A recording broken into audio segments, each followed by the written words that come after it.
الحمد لله على ما أنعم حمدا به يجلو عن القلب العامى ثم الصلاة بعد والسلام على نبي دينه الإسلام محمد خاتم رسل ربه وآله من بعده وصحبه ونسأل الله لنا الإعانة فيما توخينا من الإبانة عن مذهب الإمام زيد الفراضي إذ كان ذاك من أهم الغراض علما بأن العلم خير ما سعي فيه وأولى ما له العبد دعي وأن هذا العلم مخصوص بما قد شاع فيه عند كل العلماء بأنه أول علم يفقد في الأرض حتى لا يكاد يوجد وبعد.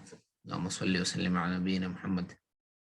دروس الفرائض جو کہ کافی عرصے سے چل رہے ہیں اور اس میں ہم نے کئی ابواب پڑھے ہیں، جن میں سب سے پہلے ہم نے حساب کے بارے میں ایک مقدمہ پیش کیا تھا، پھر ہم نے عدد وہ ہم نے پڑھا، اور اس کے بعد الباب الاول جو کہ جمع پھر منفی اور ضرب کے بارے میں تھا. اس کے بعد ہم نے جو ہے وہ ایک دوسری چیز شروع کی، تقسیم، اور اس کے بعد کسر، یعنی یہ سب وہ چیزیں جو میتھ میں آپ کو پڑھائی جاتی ہیں. اس کے بعد ہم نے تجنیس اور رفع تجنیس پڑھی. اس کے بعد جو ہے وہ عدد کی نسبت، تماثل، تداخل اور توافق، تباین وغیرہ، اور وجہ حصر بھی ہم نے پڑھی، ذو اضافہ عقل پڑھا ہم نے. اور اس کے بعد آگے جو ہے ہم نے مزید کچھ حساب کے قاعدے قانون پڑھے. اس کے بعد جو ہے ہم نے 5 مقدمے ذکر کیے، جس کو کہتے ہیں 5 قواعد خمسہ، مسائل بنانے کے بارے میں. ذوی الفروض کے مسائل ہم نے پھر ذکر کیے. بعض مبادئ علم الفرائض، وہ چیزیں جو بنیادی چیزیں ہیں جو پہلے سیکھنی چاہیے، وہ کون کون سی ہیں، وہ ہم نے بیان کی. اور ان میں ہم نے بیان کیا کہ ان مبادئ کل علم 10، الحد والموضوع ثم الثمرہ، کہ ہر علم کے مبادئ جس سے آپ شروع کرتے ہیں وہ 10 چیزیں ہیں کہ جس سے شروع کیا جاتا ہے. ان مبادئ کل علم 10، الحد والموضوع ثم الثمرہ ونسبة وفضله والواضع والاسم الاستمداد حکم الشارع، کہ 10 چیزیں ہیں. الحد والموضوع، کہ اس علم کی تعریف کیا ہے، الحد والموضوع، اس علم کا موضوع کیا ہے، اس ثمرہ، اس علم کا فائدہ کیا ہے.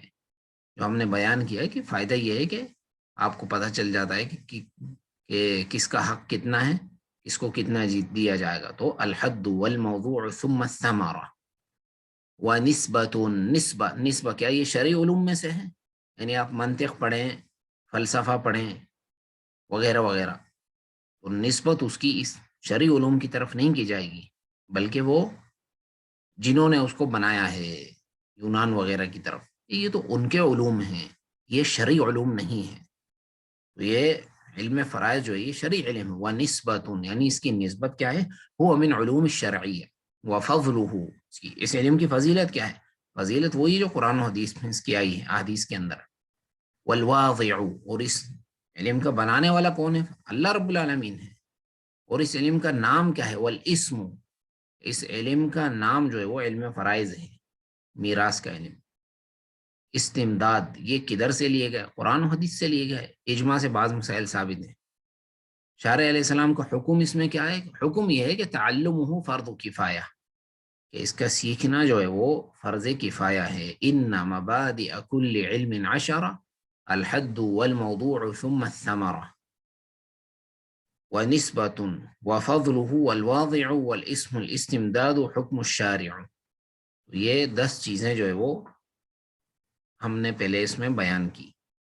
پھر یہ ہم نے بیان کیا کہ آدھا علم ہے، اس کی مختلف توجیہات ہم نے بیان کی، جس میں سے ایک توجیہ یہ تھی کہ یہ آدھا علم اس اعتبار سے ہے کہ بقیہ جتنے بھی علوم ہیں ان کا تعلق حیات سے ہے، اور یہ ایسا علم ہے کہ اس کا تعلق وفات کے بعد سے ہے، تو یہ آدھا علم ہے، یعنی وہ ایک طرف اور یہ ایک طرف، یا دوسری توجہ یہ کہ وہ ایک طرف اور یہ ایک طرف، کیونکہ اس میں جتنی محنت کرنی پڑتی ہے دوسرے علوم کے مطابق، یعنی یہ ان کا آدھا ہو گئے، کیونکہ اس میں محنت بہت زیادہ ہوتی ہے۔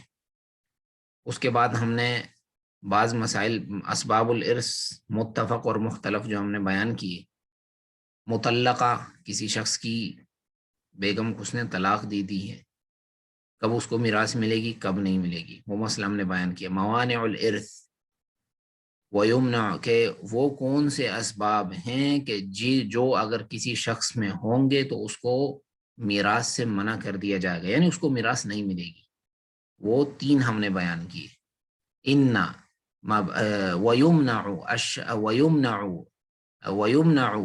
الشخص ويمنع الشخص من الميراث واحدة من علل ثلاث: رق وقتل واختلاف دين فافهم فليس الشك كاليقين، یا تو وہ رقیق ہوگا غلام، اس کو نہیں ملے گا، یا وہ قاتل ہوگا، قاتل کو میراث نہیں ملے گی، واختلاف دین، یا وہ کافر ہوگا تو مسلمان کا وارث وہ نہیں بنے گا۔ اس کے بعد ہم نے قتل کی اقسام بعض ذکر کی عند الحنفیہ، اور اس میں راجح یہی ہے کہ قتل بحق یرث، قتل بغیر حق ما یرث، کہ جس نے اپنے مورث کو حق پہ قتل کیا، یعنی آپ قاضی ہیں، جس پر آپ حکم سنا رہے ہیں، آپ کا چچا ہے وغیرہ وغیرہ، یا آپ کا بھائی ہے، تو آپ نے حکم سنا دیا، تو آپ کی وجہ سے، آپ کے حکم کی وجہ سے قتل ہوا ہے، تو آپ اس کے مال میں سے میراث لے کر جاؤ گے راجح قول کے مطابق، کیونکہ یہ قتل بحق ہے۔ اسی طرح اس کے بعد ہم نے اختلاف الدار پڑھا، جو کہ عند الاحناف ہے وہ، اور اس میں بھی ہم نے راجح قول بیان کیا۔ اور اسی طرح حقوق اربعہ، جو کہ تجہیز اور تکفین، اور اسی طرح دوسری چیزیں اس کے علاوہ، تجہیز اور تکفین کے علاوہ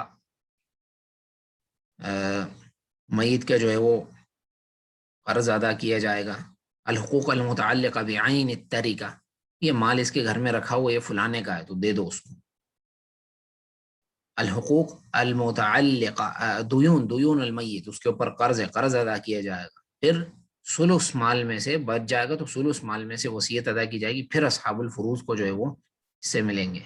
اس کے بعد ہم نے عصبات کا ذکر کیا، اس کے بعد ذوی الارحام کا، لیکن وہ کچھ اختصار کے ساتھ ذکر تھا، جس کا تفصیلی ذکر انشاءاللہ آگے آئے گا۔ مقر لہ بالنسب علی الغیر، یہ بھی ہم نے بیان کیا۔ آپ نے دعویٰ کر دیا کہ فلانا یہ تو میرا بھائی ہے، اور آپ کے والد صاحب کہہ رہے ہیں کہ یہ میرا بیٹا نہیں ہے، آپ کہہ رہے ہیں میرا بھائی ہے، اس میں بھی ہم نے راجح قول جو ہے وہ آپ کو بیان کر دیا تھا وہاں پر، کہ المرء یؤخذ باقرارہ، آپ دعویٰ کر رہے ہیں کہ آپ کا بھائی ہے یہ، اور ثابت ہو گیا کہ ہاں، تو آپ سے میراث لے کر جائے گا، آپ کے والد سے نہیں لے کے جائے گا، کیونکہ وہ منکر ہے وہ۔ پھر ہم نے احوال ذوی الفروض ہم نے ذکر کیے ہیں، جس میں ابھی تک ہم رواں دواں ہیں۔ سب سے پہلے ہم نے اصحاب الفروض میں ہم نے ذکر کیا والد کا حصہ اور اس کے احوال، پھر جد دادا کے حصے، اور اس کے بعد الجد کالاب الا فی اربع مسائل، احوال اولاد الام، آپ میت کا وہ بھائی جو ماں کی طرف سے، اس کے احوال ہم نے ذکر کیا، خاوند کی میراث، بیوی کی میراث، بیٹی کی میراث، بیٹے کی بیٹی کی میراث، اور اسی طرح احوال الاخت الشقیقہ، یہ ہم نے پچھلے دروس میں آپ کو جو ہے وہ پڑھائے ہیں۔ اب آگے جو ہے وہ بعض احوال الفروض وہ رہتے ہیں جو کہ ہم اگلے دروس میں بیان کریں گے، احوال الاخت الشقیقہ، اور اسی طرح احوال الاخت لاب، وہ انشاءاللہ بیان ہوں گے۔ اور جب ذوی الفروض کو جب ہم پڑھ لیں گے تو اس کے بعد جو ہے وہ تفصیلاً بیان اور آئے گا عصبات کا، اور اسی طرح حجب کا بیان ہوگا۔ حجب کس کو کہتے ہیں؟ لغت کے اندر پردے کو کہتے ہیں۔ حاجب اس شخص کو کہتے ہیں جو آپ کو اندر جانے سے روک دیتا ہے، دروازے پر چوکیدار کھڑا ہوتا ہے، آپ جاتے ہیں تو وہ آپ کو روک دیتا ہے، تو یہ حاجب ہے۔ اور اس کی تفصیلی بیان آگے آئے. اسی طرح عول کبھی کبھی مسئلہ آپ 24 سے بنائیں گے وہ 27 تک چلا جائے گا، اس کا بیان آئے گا. تخارجی مسئلہ، تخارجی مسئلہ ایک شخص کے 3 بیٹے ہیں، ان میں سے ایک نے کہا کہ یار یہ گھر میں رہ رہا ہوں تو یہ مجھے دے دو، بس باقی مال تم اپنے میں تقسیم کر لو. یعنی صلح کر لی بھائیوں نے کہہ دیا ٹھیک ہے یہ گھر جس میں آپ رہ رہے ہیں والد کا گھر ہے، یہ آپ کو ہم نے دیا، آپ ہمارے بڑے بھائی ہیں، باقی مال ہم تقسیم کر لیں گے. اس کو کہتے ہیں تخارجی مسائل. یعنی ایک شخص اس سے نکل جاتا ہے. باب الرد، رد کے مسائل وہ بھی ذکر ہوں گے. اور اسی طرح پھر مناسخات ذکر ہوگا جو کہ بڑا مہم جو ہے وہ مسئلہ ہے فرائض کے اندر. ایک شخص کی وفات ہو گئی، 5 بیٹے ہیں، مال تقسیم نہیں ہوا، یہاں تک کہ ایک بیٹے کی وفات ہو گئی، پیچھے اس کی اولاد ہے، مال تقسیم نہیں ہوا، یہاں تک کہ دوسرے بیٹے کی وفات ہو گئی، پیچھے اس کی اولاد ہے. اس کو کہتے ہیں مناسخات، جس کا انشاءاللہ آسان طریقہ اسی وقت بیان ہوگا. خنثی، ہجڑے کی میراث، کب میراث ملے گی کب نہیں ملے گی اور اس کے احوال. پھر ذوی الارحام کا تفصیلی بیان ہوگا. اسی طرح ہم چلیں گے یہاں تک کہ حمل کا مسئلہ آ جائے گا. حمل کو ملے گا نہیں ملے گا، کتنا روکیں گے. ایک شخص کی وفات ہوئی، 2 بیٹے ہیں اور اس کی بیوی حاملہ ہے، پیٹ میں بھی بچہ ہے.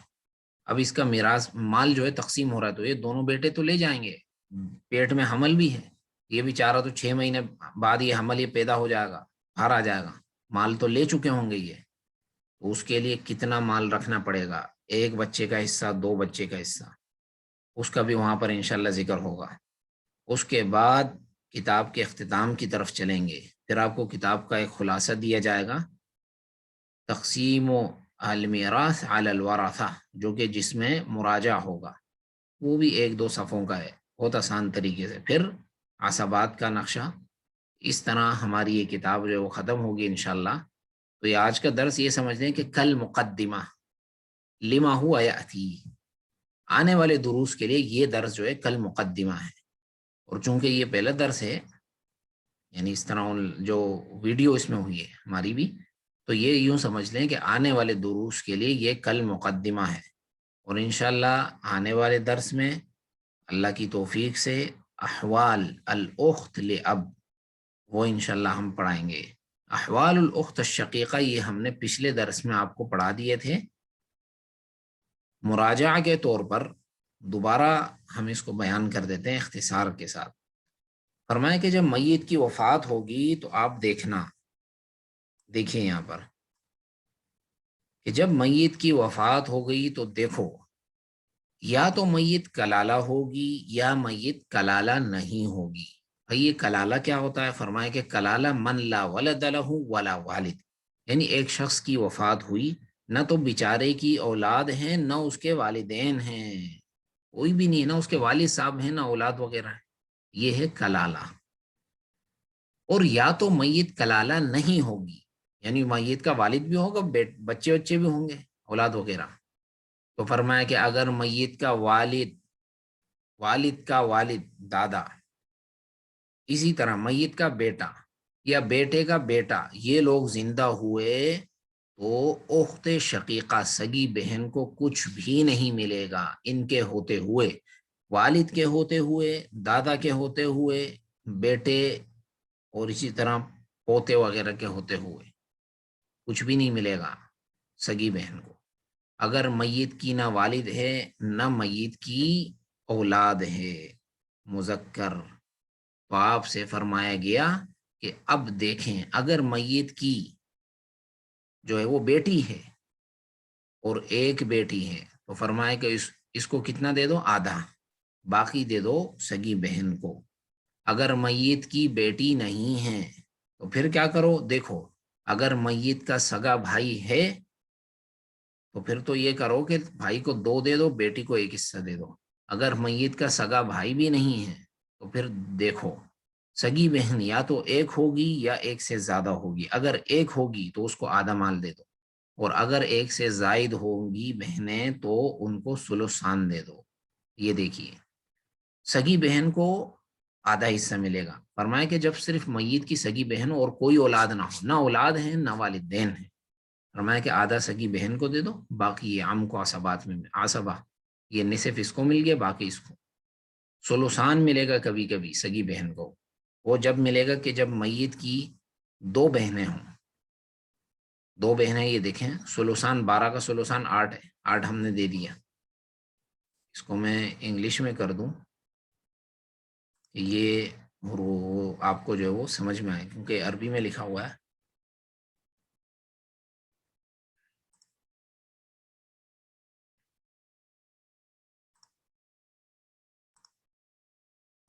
اب دیکھیں اس کو، کبھی اس کو آدھا ملے گا کہ جب ایک بہن ہوگی، میت کی وفات ہوئی، ایک بہن ایک چچا ہے، فرمایا کہ آدھا بہن کو دے دو باقی چچا کو. ایک میت کی وفات ہوئی، 2 بہنیں وہ چھوڑ کے گیا ہے، ایک اس کی بیوی ہے زوجہ اور ایک اس کا چچا ہے، فرمایا کہ مسئلہ 12 سے بنے گا کیونکہ ان کا سلوسان ہے اور اس کا جو ہے وہ ربو ملے گا. سلوسان 12 کا 8، ربو 12 کا 3، باقی اس کو ملے گا. اگر میت کا سگا بھائی اور ایک سگی بہن، للذکر مثل حظ الانثیین، 2 اس کو دے دو کہ اس کو. باپ کی طرف سے جو بھائی ہے اس کو کچھ نہیں ملے گا کیونکہ یہ زیادہ قریبی ہے، یہ میت کا سگا بھائی ہے، یہ صرف باپ کی طرف سے. تو الاقرب فالاقرب، کبھی کبھی جو بہن ہوگی اس کو باقی ملے گا. یہ اس صورت میں کہ جب میت کی ایک بیٹی ہو تو بیٹی کو تو دے دو آدھا، باقی بہن لے جائے گی. اجعلوا الاخوات مع البنات عصبا، یہ جو ہے اس بات کی دلیل ہے حدیث. کبھی کبھی یہ ہوگا کہ جب میت کلالہ نہیں ہوگی، یعنی میت کا بیٹا ہے یا باپ یا جد وغیرہ، تو بہن کو کچھ نہیں ملے گا. یہ دیکھیں میت کی ایک بہن ہے ایک والد ہے، فرمائے سارا مال والد کو دے دو، بہن کو کچھ نہیں ملے گا. تو یہ احوال الاخت الشقیقہ، اور انشاءاللہ آنے والے درس میں اللہ کی توفیق سے احوال الاخت لاب ہم پڑھیں گے. واللہ اعلم وصلی اللہ علی نبینا وسلم.